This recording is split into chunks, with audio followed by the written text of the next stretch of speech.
Sama dengan kisah Ma'iz bin Malik yang disebut dalam Sahih Al-Bukhari dan selainnya. Apabila Ma'iz datang kepada Nabi SAW, dia kata, "Ya Rasulullah, inni zalamtu nafsi wa zanaitu fatahhirni." Wahai Rasulullah, aku menzalimi diriku. Aku berzina, bersihkan aku. Nabi tak mau dengar dia. Dalam sebahagian riwayat dia kata, "Faturida wa ukhrija." Dia dihalau keluar, dia masuk tempat Nabi, dia halau keluar dia. Dia datang lagi besok. "Rasulullah, aku ni zalimkan diriku, aku berzina. Tolong ambil tindakan padaku." Nabi halau dia keluar.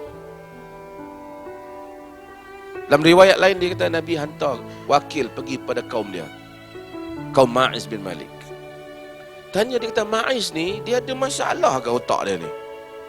Dia duk mengadu." Mereka kata, "La na'lamuhu illa khair wa fiyul aql wa min salihina." Satu orang yang waras akalnya dan orang baik di kalangan kami. Tapi Nabi tak ambil tindakan pada dia.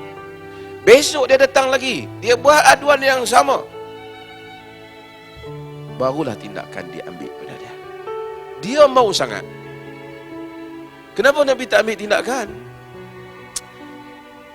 Para ulama hadis, termasuk Al-Imam Nawawi, saya sebut Imam Nawawi ni pasal di Malaysia mazhab Syafi'i. Nawawi merupakan tokoh yang menjadi rujukan. An-Nawawi rahimahullah dalam mensyarahkan hadis Sahih Muslim dan selain Nawawi selepas daripada dan sebelum daripada itu, selepas dan sebelum daripada itu, menyebutkan Nabi hakikatnya tak mau dosa-dosa ini dibawa ke qadi, dibawa ke mahkamah, supaya seseorang bertaubat antara dia dengan Tuhan. Kerana bukan syarat taubat itu mesti dia dihukum. Tapi dia datang, dia mau hukuman itu berjalan, maka dihukum kepada dia. Tetapi Nabi SAW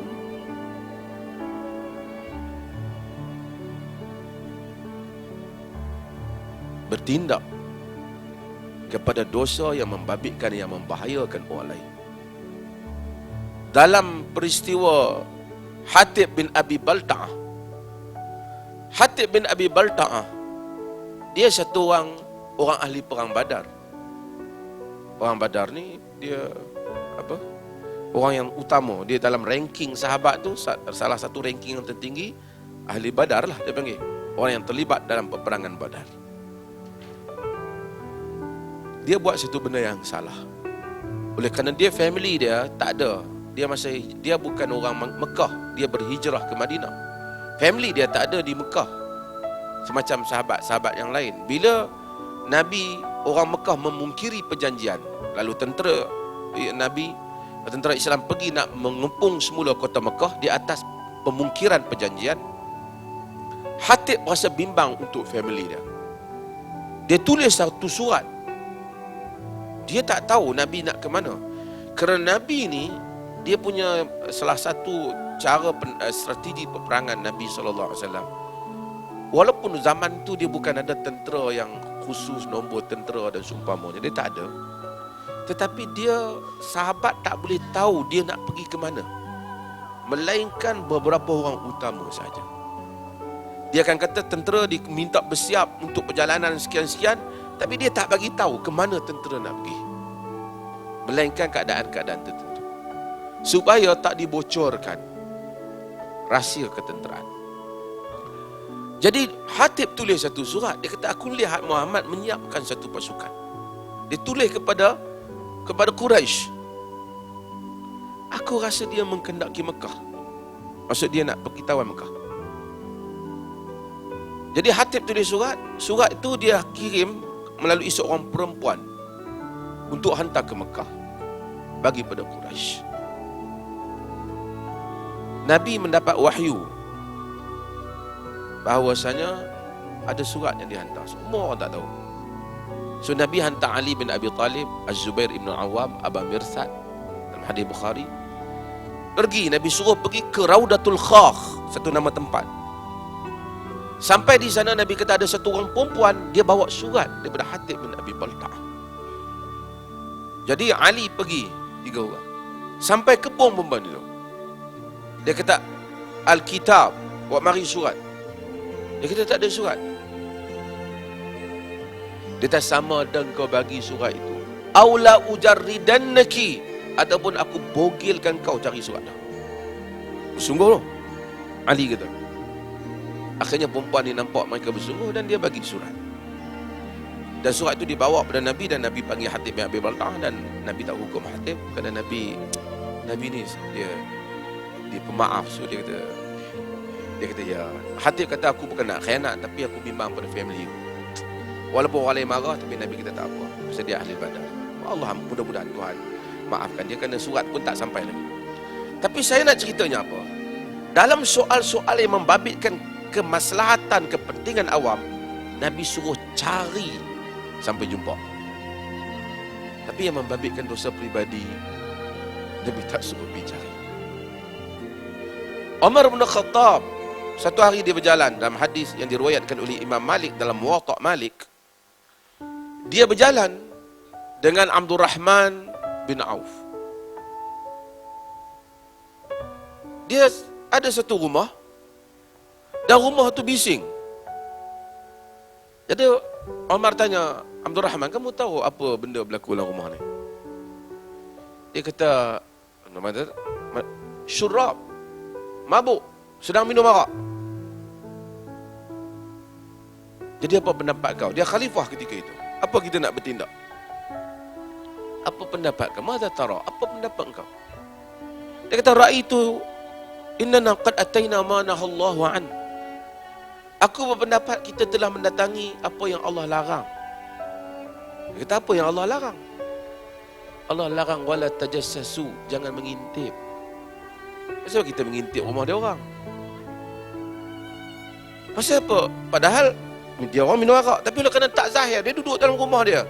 Kalau kita intip baru nampak. Kenapa ada perbezaan tindakan? Kerana ini dosa peribadi. Dan Umar juga balik. Tapi kenapa ada kes-kes yang Nabi bertindak mencari? Kerana itu yang membabitkan dosa awam. Saya nak buat kesimpulan nanti, tapi saya nak bagi supaya lanskap ni clear dulu. Hatta apabila individu pun kalau membabitkan awam, Nabi bertindak.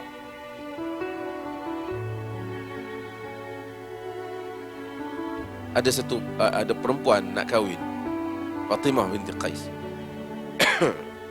Dia nak kahwin, dia tanya Nabi, ada 2 orang minang, Abu Jaham dan Muawiyah bin Abi Sufyan.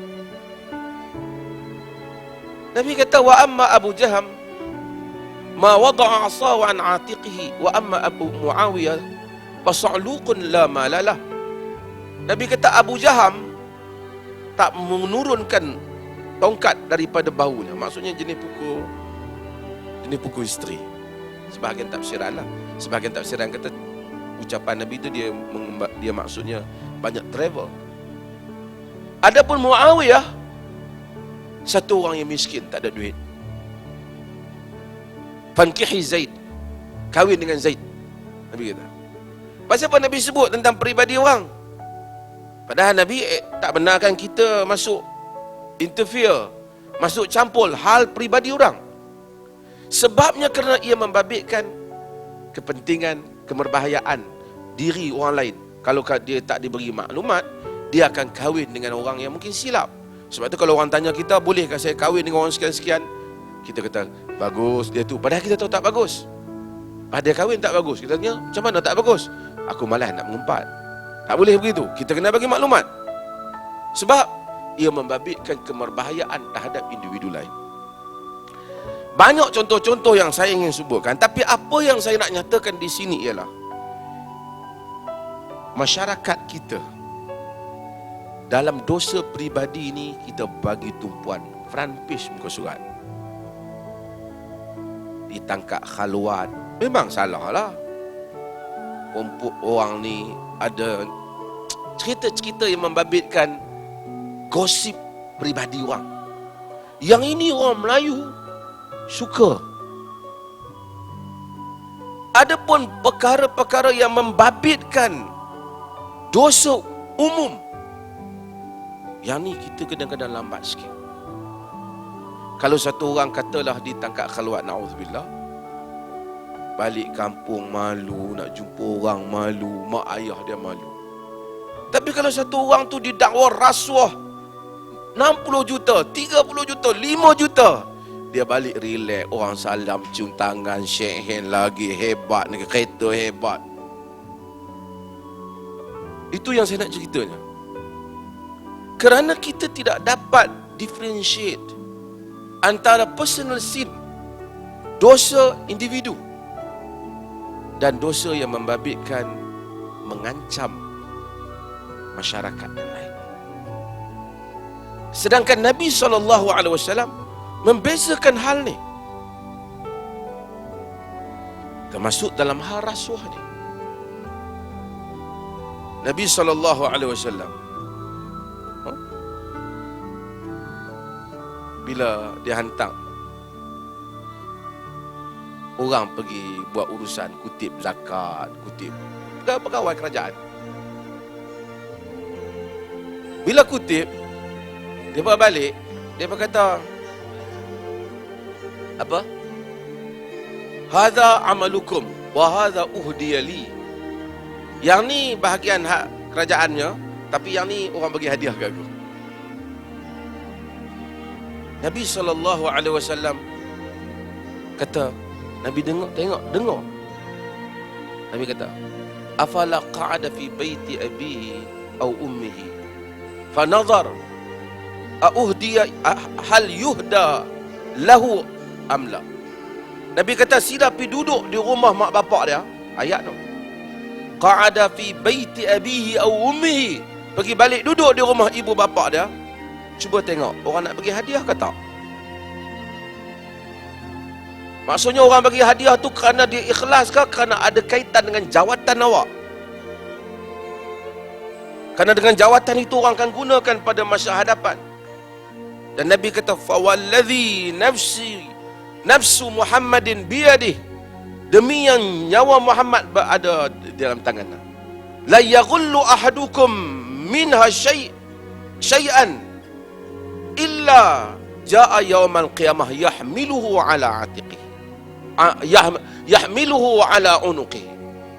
Nabi kata, demi yang nyawa Muhammad berada di tangannya, yakni Tuhan, tidak ada satu orang yang mengambil harta awam, melainkan pada hari kiamat dia akan datang disangkut perkara itu di tengkuknya. Nabi detailkan hal ini. Yang ni orang hadiah kat saya. Nabi kata, cuba tengok, kalau kau tak ada jawatan tu, dia bagi ke tak? Afala qa'ada fi baiti abihi wa ummihi fa nazar ayuhda ilahu am la. Dia balik duduk di rumah mak bapak dia, tengok nak dapat hadiah ke tak? Nabi detail dalam hal ni. Kan? Nak tengok orang derma ke kita ke tak? Orang bagi ke kita ke tak? Kalau orang bagi tu, Nabi juga terima hadiah. Kita tak boleh nafi Nabi terima hadiah. Tapi terima hadiah di atas dasar sayang kat Nabi. Tak ada kepentingan jawatan. Dia kawan, ni tuan-tuan guru, anak murid dia bagi hadiah kat dia kerana sayang dia. Tak adalah lepas ni bagi kat tu guru ni projek-projek harap dia bagi kat aku. Tak adalah. Dia tak ada benda tu yang boleh dia buat. Dan ini Nabi tekankan, Nabi sebut dalam hadis. Kita yang Nabi sebut ni, kita tak ni. Kita pergi cari masalah-masalah yang detail, yang kadang-kadang tidak membantu membangunkan orang Islam.